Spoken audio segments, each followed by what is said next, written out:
Ang tunay na faith, hindi mo lang ine-expect ang greatness ng Diyos. Ang tunay na faith, nagtitiwala ka na kahit hindi mag-provide ang Diyos, nagtitiwala ka that you will overcome whatever circumstance that you are in. Yun ang tunay na pananampalataya. Ang tunay na pananampalataya, nagwo-worship ka kahit 20 pesos na lang laman ang bulsa mo. Ang tunay na pananampalataya, nagtitiwala ka sa Panginoon na kahit nararamdaman mo pa yung sintomas ng arthritis, pinagaling ka na ng ating Panginoon. That's real faith.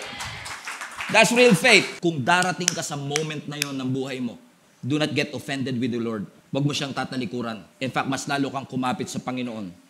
At lalo kang magtiwala na hindi ka niya iniwan.